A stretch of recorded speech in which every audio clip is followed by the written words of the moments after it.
Sir నేనే చెప్తాను sir. Sir నమస్కారం సార్. సార్ మొత్తం 49 మర్డర్లు సార్ నేనే చేశాను సార్. పూర్తి స్పృహతో పూర్తి ఆరోగ్యంతో అన్నీ తెలిసి పగడ్బందీగా ప్లాన్ చేసి నేనే చెప్పాను సార్. నేనే చేశాను సార్. దానికి పూర్తి బాధ్యత నాదే సార్. మీరు ఏ శిక్ష విధించినా దానికి అంగీకారమే సార్. సార్ కానీ శిక్ష విధించే ముందు ఒక్క 2 నిమిషాలు మాట్లాడే ఛాన్స్ జరుగుతుందా సార్? 2 నిమిషాలు sir, please sir. Thank you sir. Thank you sir. Sir ఒక 50 మందిని చంపేయగానే మీడియా, ప్రభుత్వం, ప్రజలు అదేదో పెద్ద అనుభవం పడ్డట్టు అల్లకల్లోరం అయిపోయారే. మన జన్మలకు కారణమై మన రక్తాలు పంచుకొని మన జీవితంలో సగభాగాలైనటువంటి ఆడవాళ్ళపైన ఎన్ని ఎన్ని ఎన్ని ఎన్ని ఎన్ని దారుణాలు సార్ నీచాతి నీచంగా క్రూరాతి క్రూరంగా జరుగుతున్నాయి.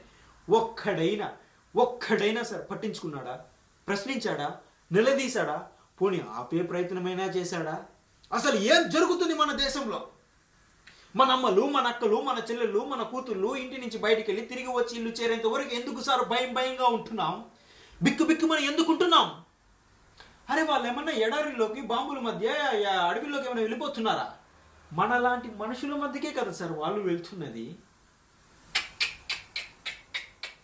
ఆడది బయటికి వస్తే చాలు సార్, సందుల్లోను, రోడ్లలోను, బస్టాపుల్లోను, బస్సుల్లోను, ఆఫీస్లోను, పోస్ట్ ఆఫీస్లోను, రెస్టారెంట్లోను, పార్కుల్లోను, కాలేజీలోను, ఇలా ఎక్కడ పడితే అక్కడ సార్ కామంతో చూస్తున్న కొన్ని వేల కళ్ళ మధ్య నడవాలి సార్ మన స్త్రీ. ఎవడు ఎప్పుడు ఎక్కడ ఏం చేస్తాడన్న భయం సార్ మనకి. అరే స్త్రీ అంటే సెక్సేనా? దరిద్రం సార్. పుణ్యభూమి, వేదభూమి, కర్మభూమి, అలా ఇలా ఎన్నో పేర్లు ఉన్న మన భారతదేశానికి ఈ కర్మేంటి సార్? మాతృదేవో భవ అని మొదటి నమస్కారం స్త్రీకే పెట్టమని చెప్పిన మన భారత సంస్కృతి ప్రపంచానికి ఎంతో నేర్పించింది సార్. కానీ మనకే ఏం నేర్పించలేకపోయింది. ఇదే దేశంలో రావణాసురుడు అనే సెక్షువల్ పర్వట్ని సీతమ్మ తల్లిని ఎత్తుకెళ్లాడని కోతులతో కలిసి వాడి సామ్రాజ్యాన్ని సర్వనాశనం చేసిన మా రాముని చూసి మనం ఏం నేర్చుకోవాలి సార్? ఒక ఆడదాన్ని కొంగులాగితే 15 లక్షల మందిని పిచ్చి కుక్కల్ని చంపినట్టు చంపిన మహాభారతాన్ని చూసి మనం ఏం నేర్చుకోవాలి సార్? నేర్చుకున్నాం సార్, నేర్చుకున్నాం. చీరలు లాగటం, ఆడవాళ్ళని ఎత్తుకెళ్ళిపోవటం. Great country sir. Salute to my country and my culture. Salute sir.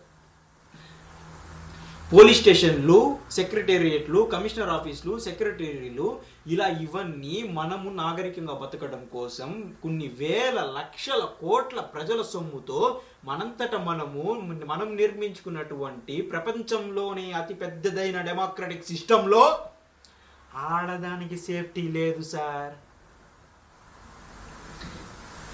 Sir మారాలి సార్, ఈ పద్ధతి మారాలి సార్. సార్ మార్పు అనేది ఏదో ఆకాశంలో నుంచి ఊడిపడదు సార్, మనలో రావాలి సార్, మనందరిలో రావాలి సార్.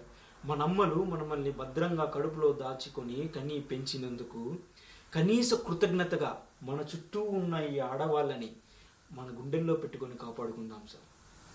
శిక్షలు వేయడం కాదు సార్, మా అందరి చేత పెద్దమాల శిక్షలు చదివించండి సార్.